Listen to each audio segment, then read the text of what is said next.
children for a race of this nature. The first part of the race is all about stamina. 1.5 miles is the starting point, the full extent of the course here at Epsom. 1 mile 4 right at the bottom of that hill, and it's that hill that is the main feature of the early part of the race. There's a particularly stiff climb in the first 2 furlongs. You can see just up to the 10 furlong start and up to the 8.5 furlong. That continues right the way through until the halfway stage. Then it's all about balance and poise running down Tattenham Corner as the ground levels out up the home straight and a brief climb to the winning line with the camber throwing you down the hill. You need stamina, endurance, poise and balance, and having a Derby winner is the stuff you dream of all of your life, Matt. It really is, Richard, and all those qualities are what English King showed at Lingfield when he won the big jar. Just imagine if you're the owner of English King and it's been your dream to win the Derby. Bjorn Nilsson, born in Cape Town, why has it been your dream to win this great race? Well, I lived here from when I was 15 years old. I went to school in this town. I used to come up here and watch Lester and Vincent and all those guys back in the mid-70s. And, you know, this is the race that's really shaped the breed for 240 years. And we know you as the man who owns, of course, that magnificent 3-time Gold Cup winner Stradivarius. But while Stradivarius you clearly adore, if English King won the Derby, it would mean what to you? I'd adore him nearly as much. How confident can you be, Bill? This is a hard race to win. You know, no matter what horse you got, you need a lot of luck in running. Everybody's talked about the draw. It is a tough draw at 1, but, you know, it's a tougher draw probably. It's just a tougher draw at 2. You know, the 11 hole is Kamiko. That hasn't won in 53 years, so whatever anybody makes of the draw, it's you know, it's pretty much the same for everybody. And I think Epsom, as in Shanty, where they have a chicane type start, you know, it's fair for both sides of the draw to go one way and then the other and join up. So we'll see the best horse is going to win the race. English King's qualities are what? He travels no problem at all. He can travel at whatever the pace. He's going to get the trip, and he's got a great turn of foot. And you know, I've seen him every morning for the last month, and he is absolutely at the top of his game physically and mentally. Will he win? I don't know, but I can tell you he's at his best right now. Well, what we do know is Her Majesty the Queen may not be here, but the King is. Good luck, Bjorn Nilsson. Thank you very much. Thanks. I tell you what, if ever a horse was named to win the Derby, it is this one. And like Bjorn says, Jason, he has got that wonderful combination of speed and stamina, and he's so light on his feet. Oh, go on, tell everybody, Francesca, what you say every time you watch this, the Lingfield Derby trial. Do you know what? Every time I watch this, I get more and more excited about this horse, because here, in the hands of Tom Marquand, I think he's just in, what, 3rd gear? Second, you tend to be, okay, second, but how many's he got? Okay, let's say 5. I think he's only in 2nd gear. Tom really only just squeezed him up, gave him a nudge. Imagine when you really go for him, what might he have? Well, there could be a huge amount left in the locker, couldn't there? Underneath that bonnet, the full engine has not been tested. His mentality will be tested about when they get in and get a little bit tight together today. That's going to be a big test for him. I can't wait to watch that yellow cap and the black colours with him and Frankie ducking and weaving their way through the field from that tricky draw in 1. We've repositioned to our spot here right by the paddock. You guys are going to talk about the horse in a second. But for me, and you started the day by talking about it, Jason, this race has got the lot. It's wide open, 3-1 the field at the moment. 16 runners, a big field with a different entry system this year in these extraordinary circumstances. And Francesca, it's got good stories. What would be the best of the lot, do you think? I think, without a doubt, the best story of all of them would be Pile Driver. He's trained by 62-year-old trainer William Muir, his first runner in the Derby, and is ridden by his son-in-law Martin Dwyer, who's already won the Derby, but not for a long time. Now, Pile Driver was offered at sale as a yearling. Not a single bid. Nobody wanted this son of a sprinter out of a jumps mare, but here he is, winning the King Edward VII Stakes at Royal Ascot. Look, a non-traditional lead-up. Normally this comes after the Derby. He beat Mogul, he beat Mohican Heights, and he is a big price to potentially win the Derby here today. Right, Rishi, where are you? The Derby Trophy, 1991, the year that Generous won it for Paul Cole, one of the most impressive Derby winners, one of the best Derby winners. And Paul Cole is here once again with a Derby contender. But it's different this time, Paul, because you're sharing the trainer's license with your son, Ollie. It must be quite an extraordinary experience for you. Well, it's a jolly nice experience, and for all our sakes, we hope he runs a big race. 29 years ago, obviously, Generous won the Derby. What does it mean to the family together, Ollie, to be here alongside your dad with a realistic hope in Highland Chief? Yeah, exactly. The horse is in great form, and it means a lot because every time we watch the Generous video, it's very emotional. And it's very hard to do, so we're going into it understanding that it's a very hard feat to accomplish and just hoping he's going to run a good race. But he's in great form, he has a good turn of foot, and we're hoping for the best, really. Paul, having tread this path before, is there anything about Highland Chief that you think, in terms of his characteristics, that makes him a suitable contender for this race? Well, he's got quite a good pedigree, and I think it's a race about pedigrees. He's a sound horse. Having only run 4 times, we're still learning about him, but it was quite impressive. He showed the speed to make up all that ground at Ascot, which I wasn't really expecting from a bad draw. So, and he was very good at Ascot last year in the Chesham, when things didn't really go for him early on. He finished well, so we're learning as well.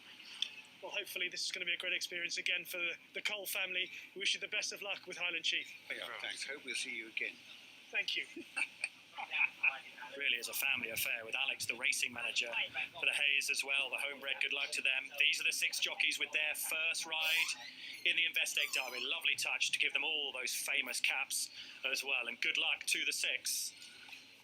Right, let's talk about the Guineas winner. We've seen one Guineas winner win another classic in the Oaks today. Love was brilliant. Just to my left, I can see Sheikh Farhad looking as cool as a cucumber. What chance Kamiko, the tortoise?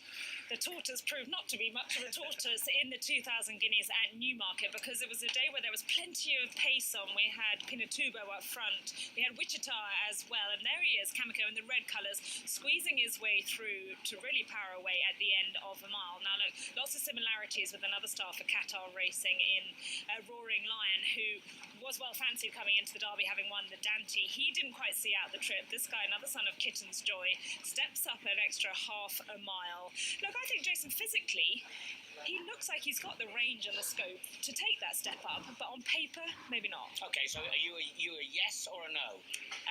We'll find out soon. Oh, what a terrible. Come on. I think she's worried Sheikh Farhad and Melissa are listening. Come on. Even they, Sheikh Farhad has said, look, we will find out in the Derby. It's a risk I want to take because I so badly want to win this race, and they've got a horse that has got such legitimate claims. Fantastic reply, Francesca. What do you think? Will he stay? No. No. Why not? Because I think that Wichita, who he managed to beat in the Guineas, was probably not getting to the line in the 2000, and for that reason, it wasn't the same sort of visual experience that we had with Love striding away in the closing stages. So we've got a little while until the off in the Derby. People will want to know your selection, Jason. Who do you think will win it? And have you got one at a big price each way, perhaps, as well? I think that Mogul will take a significant step forward from his last run, and he needs to. He needs to leave all his previous form behind. I've had a look at him in the prelims. He's tighter, he's lighter. He's still quite a robust individual. He's very strong through his body, but I believe he's taken that step forward. So Mogul would be the one at around about 8 to 1. Ed, he's an each way play as well. Come on, Ed. You picked the winner last year. Who's your tip? DXB the year before, we won't talk about it. Worthily each way is my fancy in the Derby. A real roughie, as Matt would say. What is happening in the market, Matt? Oh, Ed, if the race is exciting as the betting's been in the last 10 minutes, we're in for an absolute thriller. So Kamiko opened up favourite at 3 with English King at 7 to 2. Then they went 3 to 1 joint favourites. English King and Kamiko now 16 to 5. The first time in the history of the Derby, if these were returned at 16 to 5, that those odds would be returned. English King, Kameko, 16 to 5 joint favourites. That is just over 3 to 1. Russian Emperor at 6 to 1. Mogul for Ryan Moore at 7. Vatican City at 10. Highland Chief for Dr. Jim and Fitchy at 16. Pile Driver, the Fairy Tale at 16. Mohican Heights at 20. Serpentine at 22 and Worthley at 28. Want to give a shout out to one of the roughies as well, Khalifa Sat, Ahmed Al Sheikh, the media advisor to Sheikh Mohammed, watching on ITV right now in Dubai, hoping for a big run for the green team.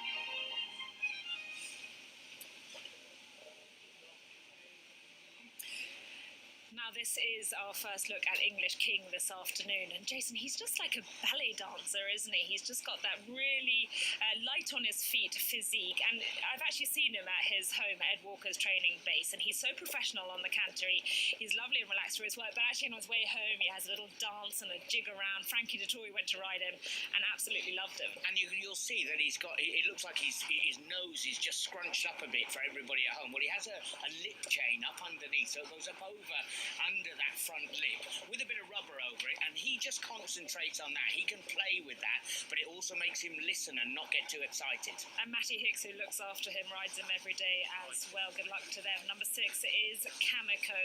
He is a good-looking individual. He was brought over in America, actually, this guy, the son of Kitten's Joy, and that big question mark is, will he stay? He's the highest-rated horse in the field. 8 Guineas winners have won this race, having come through the Guineas, and I just really like him. How strong is he through the body? When you see him real close up, I mean, he's an absolute powerhouse, isn't he? And 2-handers with him, he's nice and relaxed. That's a good pointer. There's a good weight of support for him. And listen, if he can just manage to last out, Francesca, he's a fascinating contender. Yeah, Marie there leading him up. She had absolutely no family history link with racing. She decided as a young girl that she was desperate to get involved, enrolled herself in the Northern Racing School, and here she is leading up a horse in the Derby. Now, number 13 here is Russian Emperor. And Jason, the more I look at this horse and the more I study the field, the more I think he's got huge claims. He just ticks so many boxes: pedigree, form, looks, etc. And the jockey's in tremendous form, isn't he? Shamey Heffernan. He's long been a linchpin in the squad at Ballydoyle, and he got going late on to win at Ascot. He hit a slight flat spot, but he was motoring late on, and some of the figures boys were really purring about him. Yeah, visually maybe not so impressive, but in terms of sectionals and times, very impressive. Number 11 is Mythical. Now, he will jump from stall 10, which has provided 10 winners of the race, so he's got a good berth there. But on form, he'd improve, wouldn't he? Yeah, he's a long way behind Crossfire Hurricane when we last saw him, so that form would need improving on a good bit, but he's one of a bunch, if you like, and he's, as you can see, 100 to 1 shot. Another one at a decent price would be Mohican Heights. David Simcock trains. He was actually bought at the London sale last year for a fair bit of money. He's only had the one start this year. That was in the King Edward the 7th Stakes behind Pile Driver. He was closing late. Can he take the necessary step up? Yeah, he's quite a neat, nimble type, isn't he? So I think that he'll be balanced enough to handle this test, if you like, and he will be picking up the pieces late on. I think he's guaranteed to stay, Francesca, and maybe they'll ride him that way. Yeah, jockeys all starting to mount here behind us. Horse number 12, Pile Driver. We've mentioned the story, the bargain basement. Well, couldn't be sold at the sales. This trio of owners decided to keep him, and he has done nothing but improve and please them throughout his career, culminating with a win in the King Edward the 7th Stakes, and arguably represents a huge amount of value. Oh, what a wonderful, wonderful dream this is for all concerned. Martin Dwyer successful, Sir Percy, and he knows what's required. He gave him a great ride when he won at Ascot. Now, that one couldn't be sold. Didn't even get a minimum bid for 10 grand. Mogul here, 3.4 million guineas. Wow, what a pedigree he has. We know his full brother, Japan, and I suppose it could be argued that had he been a little bit more forward last year, he may well have won last year's Derby. And you said at Ascot he looked a bit tubby. How does he look today, crucially? He's still strong through the body end, but he's definitely tighter than he was at Ascot. Yeah, I just can't help thinking he doesn't look like a Derby horse. He hasn't got the range and the length of a Derby horse, but he is very powerful individual. Now, 15 is Vatican City. Explain, Jason, this horse, so good in the Irish 2000 Guineas, running up behind Siskin when he finally got out. Arguably on pedigree, he's been suited to a shorter distance. Why has Aidan brought him here? Look, he's a brother to Glen Eagles, and for that reason, the question mark is, I think he's the class of the field, if I'm being honest. Really, really classy runner, but it's a big question mark as to whether he's going to stay. If he were to last out, he could show them all a clean pair of heels, but I just have got to worry about the distance. Yeah, the pedigree would suggest that that's going to be a struggle for him, even though he is by Derby winning sire Galileo. Now, Ed, this is the one you like. Tell us, worthily. Because I think they're going to go very quick, Francesca, and if you look, relations like Lucano, the further they went, the better they went. It's going to be all about stamina. The last 2 furlongs of a Derby is the most extracting 2 furlongs pretty much of any race course, and I just think he can go well for John Gosden, who's won 2 Derbies. Yeah, he's only had the 1 start for Worthley, unraced at 2. Normally when they wouldn't have even run the Derby. Yeah, exactly. Which is quirky. The last horse to win the Derby, having not raced at 2, is Ruler of the World in 2013, but it's pretty unusual because normally you need a lot of experience, a lot of ring craft in the rough and tumble of a Derby. Yeah, you do. You need that bit of experience. These are all good shots here, aren't they? And so they still haven't taken the lip chain off English King. They're going to keep him as calm as possible. That particular runner there, Francesca. But what's it? Yeah, that one there is Emissary. Now, he's interesting. He's trained by Hugo Palmer. He's only had the 2 starts. He won last year. And in the cocked hat, which he finished second in to Khalifa Sat, I think he was just getting going. I think he showed a lack of experience. I like the way he goes. And Jason, he's a brother to a Derby winner. And look at the jockey's body language on him. You know, the way he's so cool and calm and relaxed. Love to see that. And yeah, Jim Crowley, well, he couldn't be in any better form after 6 victories at the Royal Meeting. That was good. The cheek pieces go on for the first time on Emissary, just to wake him up a little bit as Kamiko, in the hands of Oisin Murphy, makes his way out on track. They'll get themselves organised and head to the start. And who can forget this? 50 years ago, we witnessed something very special. Now the statue of Lester Piggott looks out at that famous winning post where 9 times he rode to Derby glory. But which was the greatest of them all? Was it not Nijinsky, half a century ago? Of course, back at the end of the 60s, early 70s, the sort of new smile, there was a drumbeat, much less was heard, but was this new horse coming with this great name, Nijinsky. He'd won it.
horse and a great rider, Lester Piggott, whose statue is overlooking the famous Epsom Downs. He is the winning most rider of the Derby, and today, if Aidan O'Brien is to win, he has a number of live chances.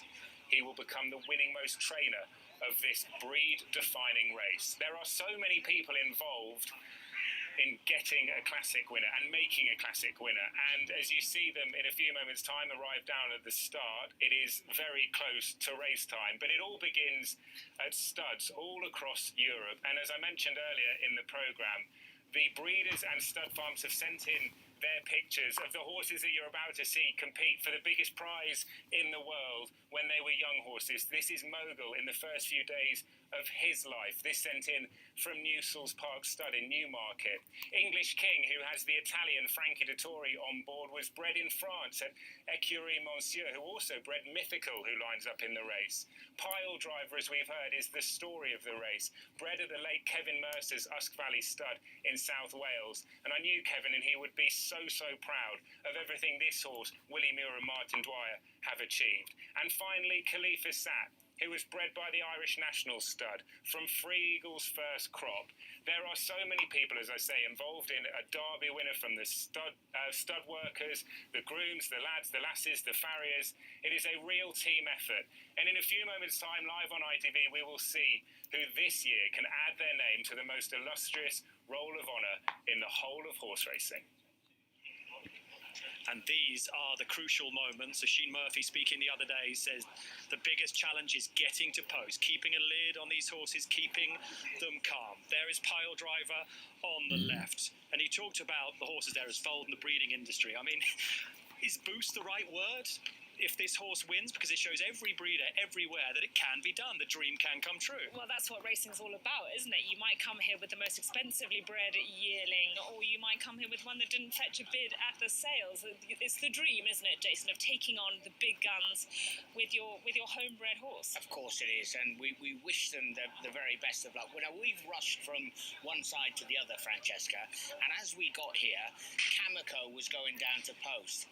How big and powerful and relaxed did he look? I mean, you know, there's me saying, are you changing your mind? No, there's me saying, oh no, he can't stay. And then you look at him go down and you think, wow, you're taken with how much presence he's got. But so much of it, Jason, is about tempo, isn't it? Yes, he'll stay probably if they don't go that quick, if he settles nicely, if he's in a good striking point. But if they go flat out and he's out of his comfort zone, it's going to be harder. One thing about this Derby, Matt, we still don't know who's going to go off favourite.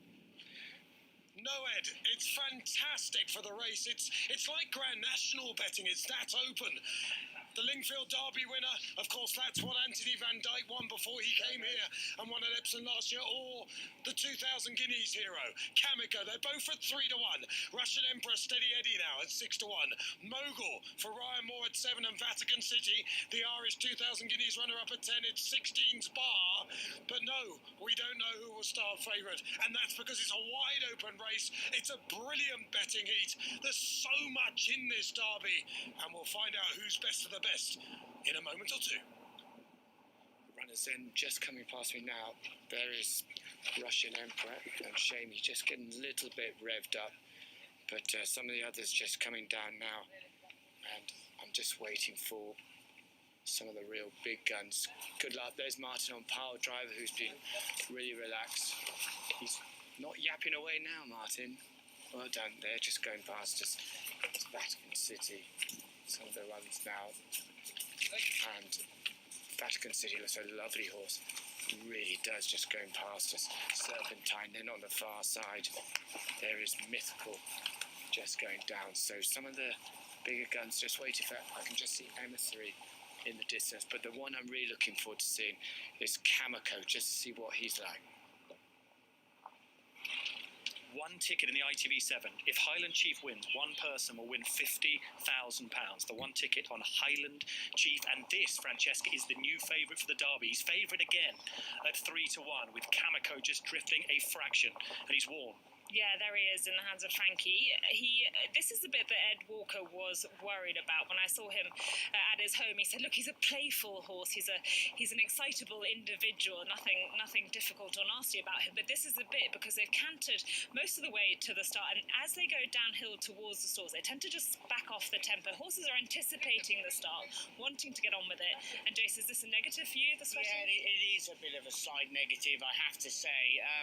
When you use that nervous energy, when you find yourself at the end of the day and you think, wow, that was a really long time. He's just burning all that nervous energy at the moment, which is not great. It's always tense, it's always quiet ahead of the Derby, but this is something else behind closed doors. Rishi. It really is tense, Ed. You'll just see over my left shoulder there's Rafe Beckett, who's having his first Derby runner with Max Vega. Just behind me, Hugo Palmer's also, he's got his binoculars almost peeled. Hugo, very quick word about Emissary, who you've decided to take the plunge and come to the Derby after running a fine run at Goodwood in the Cocktat Stakes. What's convinced you that he's ready for this? That's a difficult question, Rishi. Well, we're going to find out if he's ready now. But look, he was only beaten the neck. He got tired that day. It was his first run of the year, second run of his life. It's an open year. There's only one horse in the race who's proven to be Group 1 standard, and the rest of us have to improve. So I felt we were all in the same boat, and the owners were keen to come, so we're delighted to be here. And how would you sum up the feeling of the atmosphere right now? Well, it's quieter than it would normally be, but actually it's the best atmosphere that I've seen on a racecourse so far this year, so maybe it's a tiny green shoot of revival. Awesome. Let's hope. Best of luck. Thanks. And I think you'll agree, this place looks an absolute picture. Full marks to Andrew Cooper. This is his 25th Derby.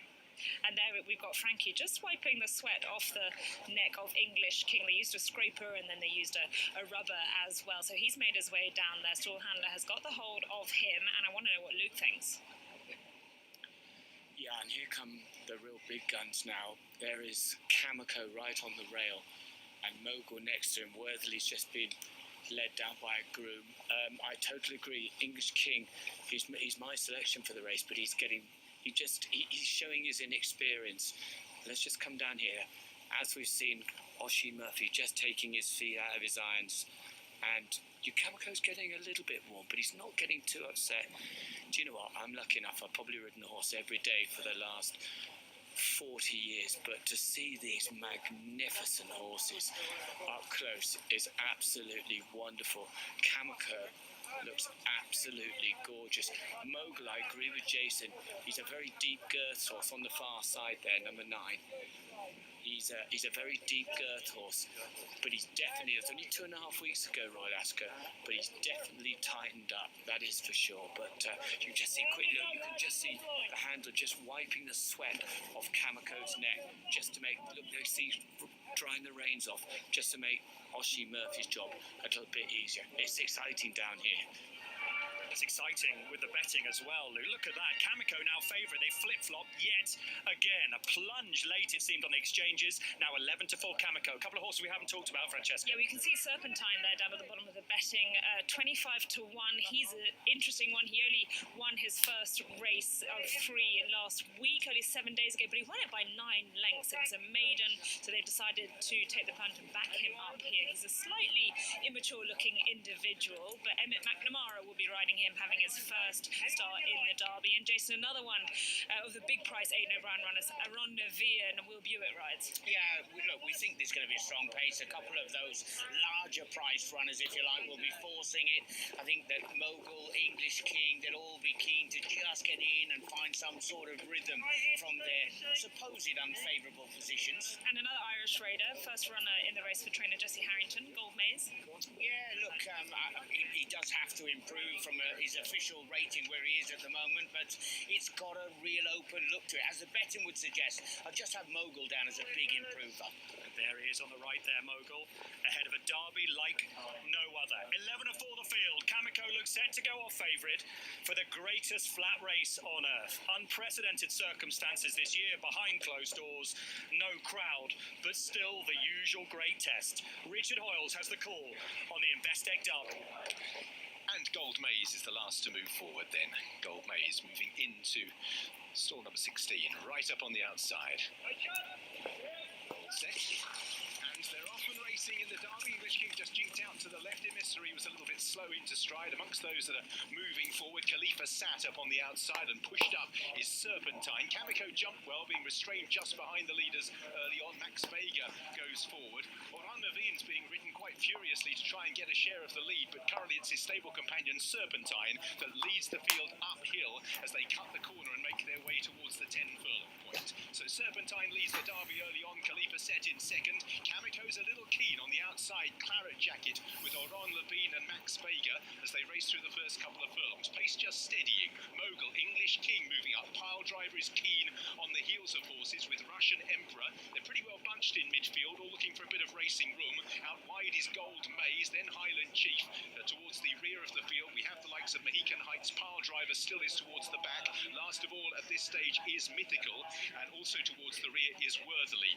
So the leader just pressing on slightly now as they make their way uphill towards the highest point on the course, and it's Serpentine for Emmett McNamara, who leads by 2 to 3 lengths from in second Khalifa Sat and Tom Marquand. Laurent Navine races in third place just ahead of Max Vega, who is in fourth place and about 6 to 7 lengths off the lead. Kamiko is in fifth place just ahead of Mogul in sixth, then Gold Maze, English King, Black Jacket with the yellow cap, with on that one's outside Russian Emperor just tracking Vatican City with the big white face, then Highland Chief is in midfield. Wordley comes next just ahead of Mohican Heights, and Mystery is still towards the tail of the field, and last of all is Mythical. Serpentine already kicking on down the hill and is trying to break this field apart. 6 lengths is the gap to Khalifa Sat, who's in second. Oran Navine's pushed along in third place, then Max Vega. Kamiko races in fifth at this stage with Mogul as they turn at Tatnam Corner, then English King at Russian Emperor, who's off the back of Vatican City as the leader already is turned for home. It's Serpentine who is clear.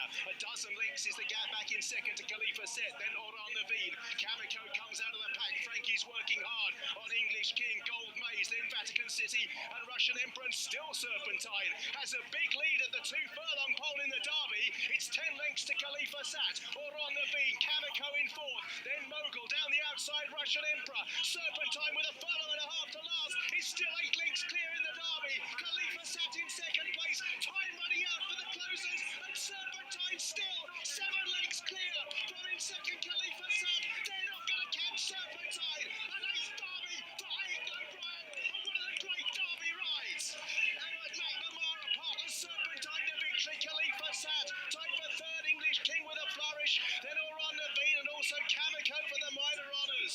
Serpentine only won his first race a week ago.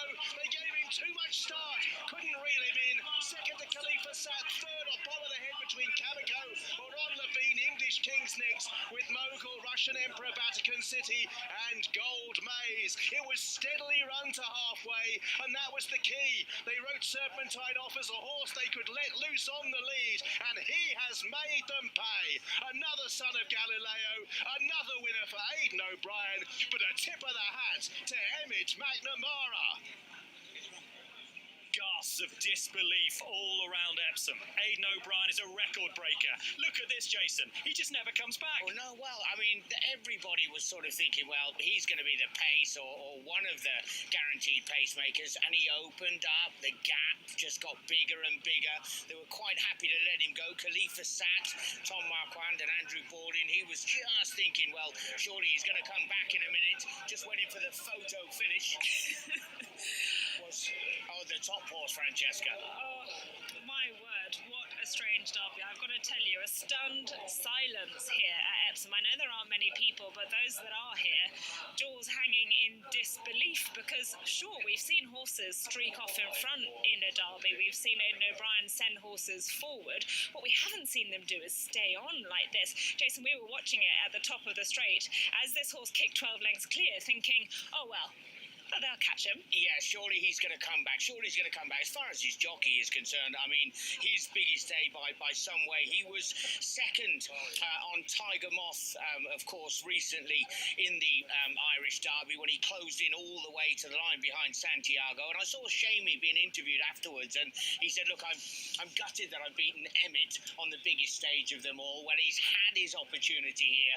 He's taken the race by the scruff of the neck. And I mean, but what about the others, Jason? What about about the others? What were they thinking? Well, no, look, listen. So once he starts to go away from the field, the other jockeys that are in second and third, everybody else is in the pack end. They're not going to do a great deal. They're not going to chase down. It's just a remarkable race to watch.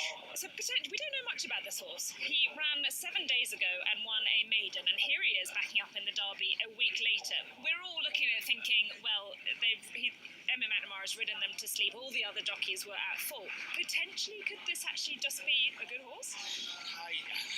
Well, we'll wait and see. We'll wait and see what Aidan tells us, if he was surprised at all, because, we're expecting something to close, something to make a run at him, and especially now you think, well, approaching the two-pole, are they building the wall for him? Is he going to hit the wall? I certainly thought he was, and he didn't. Well, they were starting to get motivated, weren't they, in behind? We saw Kamiko coming with a run, even Aron Neville, a huge price. I think he ended up finishing third. Khalifa Sat was in that position for a long time. I think got Mogul on the rail. English King, as we said on the opening show this morning, things didn't go his way. In one, he ended up on the rail, wall of horses around him. Vatican City, Russian Emperor running on. It was a race of two halves, yet Serpentine in splendid isolation. I think there'd be silence right now, even if there were 100,000 people here. Extraordinary. What a ride, Mick. Ed Chamberlain has just said, what a ride. I don't know about that. I think I got a little bit of a freebie, but I had a huge amount of confidence in the horse. Having spoken to Aidan during the week, he filled me with confidence. He says he's a horse that's going to stay a mile and 6 for you well. He says jump, go your own tempo, and just from halfway after you give him a breather from the 6 to the 5, he says you keep building to that winning post, he'll keep going. And God, he was right. Did you realise how far clear you were? I couldn't hear a thing. All I could hear was the horse breathing. He was in a good rhythm. He was relaxed, and I couldn't hear a thing around me. And I don't really want to be looking, so I wasn't aware, but I knew I was a few clear, all right, yeah. What's that feeling like? You've just won the Epsom Derby. Yeah, it's a bit surreal, really. Can't believe it. I hope Eric Mack is okay at home. He hasn't died of a heart attack or anything, but unbelievable. Just a huge amount of thanks and gratitude to Aidan O'Brien and all his family. I've spent a fantastic 6 years there, and to all the owners who showed a bit of faith in me today, so really appreciate it. Huge. Enjoy every minute. Very well done. Thank you. Did you say that? So we need to applause here, folks, because otherwise there's going to be silence after the weirdest of weird derbies. Behind closed doors, Serpentine for Emmett McNamara, the Coolmore team, and Aidan O'Brien, who won his first derby with Galileo in 2001. This horse follows High Chaparral, Camelot, Rule of the World, Australia, Wings of Eagles, Anthony Van Dyke as a derby winner, and the trainer is a record breaker.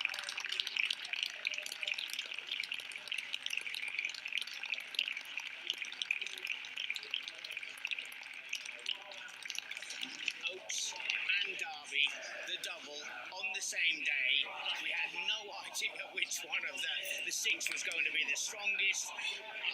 Admittedly, he's been gifted a bit of an easy time up on the front end, and I'm sure a lot of the jockeys are going to come back in, and there'll be a big sort of debrief afterwards. Did they let him go? Was he given too much of an easy time? Well, just they had the Oaks, which we saw earlier on, where the front 2 went a mile clear.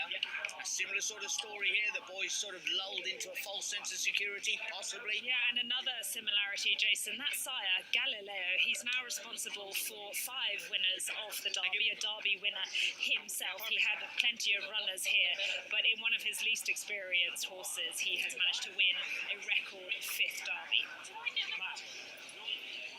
To finish at 25 to 1, 50 to 1, and 66 to 1. Let's not forget Tom Marquand, of course, in second place, but Paul Smith, part of the Tabor Magnier Triumvirate as the son of Derek Smith. Can you possibly explain that to us, Paul? It's incredible, isn't it? Those Galileos, they never know when to lie down. It's incredible. Absolutely incredible. I was so pleased for him at McNamara. He's a big part of the team back at Ballydoyle. He got chinned in the Irish Derby a week or so back. He worked so hard for us. No disrespect to the other jockeys, but I am delighted for him. Paul, we know you're happy for the whole crew, but most of us will leave Epsom today thinking, how the hell did that happen? Will you have any sort of conversation with your father, or indeed Michael Tabor or John Magnier, about how the hell did that happen? When you've got Galileo and you've got Aidan, anything is possible. It really is. Aidan knew he'd stay well. We knew that, and they let him go, and he just ran for fun. It was an extraordinary race to watch, though, you'd agree? It was an incredible race to watch. I was very, very hopeful because I knew he'd get home. I really did. And once they let him alone, I thought this is going to be interesting. And we saw with Love earlier, 2 horses who got away, and with 4 furlongs to run, everyone was thinking, will they come back? Yes, she was classy too. But I'm just so pleased for the team. It's such a team effort, and Emma is such a team player. And that is important, isn't it? Galileo once again proving that he is the sire of sires. He's the holy one. He's the one that we've been following for many, many years, and long may it last. Well, congratulations to all of you, but for us normal people, we'll be forever wondering how that happened. Well, here's confirmation that it did happen. That horse has won the 2020 Investec Derby, an 8th Derby for Aidan O'Brien with 7 different jockeys. The hero this year is Emmett McNamara, 25 to 1. Khalifa Sat's second at 50 to 1. Auron Nevian third at 66 to 1. The Tricast on the tote paid a cool 56 grand. Wow. I think that sums up this year's Derby. Let's speak to the most successful trainer in Derby history. Aidan O'Brien, an 8th Derby. I'm sure the family are wanting to congratulate you. It doesn't matter. Many congratulations. What were your feelings watching that, Aidan? Because we were saying, is he going to come back? Is he going to come back? No, thanks very much. Unbelievable, Ed, really. He's from a great pedigree, this horse, and we always thought he'd stay very well. Ermine has been riding him out all the time and has been delighted with him, and Ray and Trevor as well. But Alan has been riding him in the last week. We always felt that he was going to stay very well. Wayne won on him at the Curragh last week over a mile and a quarter, and he said he galloped straight through the line. Like, he won 10 lengths that day and went an even pace, and Wayne said he couldn't pull him up. So we were very happy. Like, if he wasn't going to stop, he was going to go an even pace, and he wasn't going to come back. So no, I'm delighted for the lads, and he's obviously another homebred by Galileo. So incredible, really, Ed. And Aidan, at what point was the plan hatched for this horse to come to the Derby? Because until 7 days ago, he hadn't even won a race. And yes, he was impressive that day, but the Derby was a big step up. Yeah, no, obviously Francesca, he always had a Derby pedigree. He just took a little bit of time to come. He had one run at last year, and then he had his first run this year at the Curragh over a mile and a quarter. He got hemmed in and he couldn't get out. So we thought he'd have won that day, but then the next day he obviously got a good clear run and won very impressive. And obviously there was no doubt with his performance the last day that we had to let him take his chance. And listen, absolutely delighted for Emmett, gave an incredible ride as well. So over the moon, really, Francesca. Yeah, and Aidan, we're always fascinated in terms of how you deploy your multiple runners in races. He went forward. There weren't many others pressing the lead. And was it always the plan to see if really this horse had that stamina reserve to really just take the zip out of all the others? Yeah, the way they always run exactly on the merits, no matter what anybody says, Francesca. We always try and give them the best instructions for each horse to win the race. And we felt that he stayed very well, and there was no point in waiting with him if there was no pace. And Ron Nevian was the same, stayed well, there was no point in taking him back. And then the other horses were all going to run in the positions that suited him. So obviously we were always delighted if any of them went, Francesca. And listen, obviously we were delighted that was he did it today. And Aidan, you're a record breaker now in the Derby. You've also won the Oaks Derby double again. Just a final question about Love. This is one for me because I know what sporting owners they are, and they love history, don't they? Is there any chance that Love might go for that Triple Crown and that piece of history? Yeah, there's always a chance with the lads, but they always put the horse first. They wait and see what we'll see in a few days, and then they make a plan and decide. But they're never afraid to do anything, but they always put the horse first and do what they believe is the right thing by the horse. So there's every chance, but obviously the lads will make their own mind up about that, and then they'll make a plan, and we'll try and carry that out. And we'll leave you to enjoy these pictures of getting the awards, and we look forward to seeing you soon. Many congratulations. Please, God, pleasure, Ed. Thank you. Yeah, it's just a shame that Aidan isn't here. Her Majesty the Queen's not here. This will be remembered as the weirdest Derby ever for a number of different reasons. But for that man, what a day. Emmett McNamara, who I believe, I just spoke to Luke quickly, who'd spoken to me, had the choice. He could have ridden Auron Nevian, but he chose this horse because Aidan said he'd keep going. He'd keep going and keep going.